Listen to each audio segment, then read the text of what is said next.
السلام علیکم ورحمۃ اللہ وبرکاتہ۔ آج 20 رمضان 2026 ہیں۔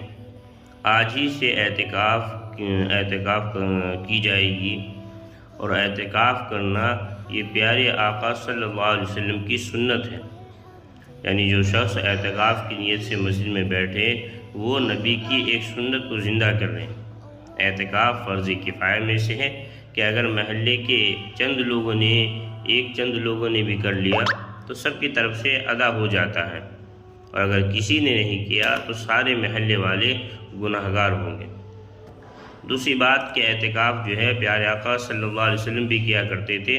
حدیث میں آتا ہے، حضرت عائشہ رضی اللہ عنہ فرماتی ہیں کہ رسول اللہ صلی اللہ علیہ وسلم آخری 10 دنوں کا اعتکاف کیا کرتے تھے۔ تو اسی لیے کوشش کریں کہ اعتکاف میں ضرور بیٹھیں۔ ایک چیز دوسری کہ جو لوگ بیٹھنا چاہتے ہیں وہ اس بات کا ضرور خیال رکھیں کہ آج یعنی 20 رمضان کو مغرب سے پہلے مسجد میں حاضر ہو جائیں، کیونکہ سنت اعتکاف جو 10 دن کا ہوتا ہے وہ مغرب سے پہلے آج بیٹھنا۔ اگر کوئی شخص مغرب کے بعد بیٹھے تو وہ سنت والا اعتکاف نہیں ہوگا جو پیارے آقا صلی اللہ علیہ وسلم نے کیا۔ اعتکاف آپ کا ہو جائے گا، چاہے وہ اعتکاف تو چند منٹ کا بھی ہو جاتا ہے، لیکن جو رمضان میں اعتکاف کیا جاتا ہے آخری عشرے میں وہ اعتکاف نہیں ہوگا۔ تو اسی لیے جو حضرات بھی مسجد میں اعتکاف کی نیت سے بیٹھنا چاہتے ہیں وہ آج 20 رمضان کو مغرب سے پہلے مسجد میں حاضر ہو جائیں۔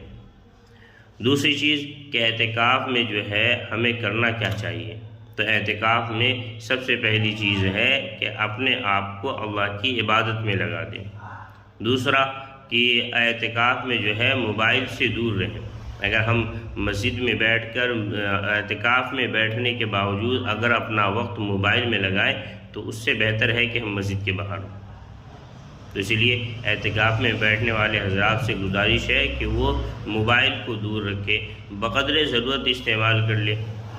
تیسری چیز کہ ہم جو ہے اعتکاف میں بیٹھ کر صرف سونے کے لیے نہ جائیں، کیونکہ اعتکاف کا مطلب مسجد میں صرف سونا نہیں ہے بلکہ عبادت کرنا ہے۔ تو اس لیے کوشش کی جائے کہ ہم جو ہے اعتکاف میں جو بھی حضرات بیٹھے وہ اعتکاف میں اللہ کی زیادہ سے زیادہ تسبیح کرے، نماز پڑھے، نوافل ادا کرے۔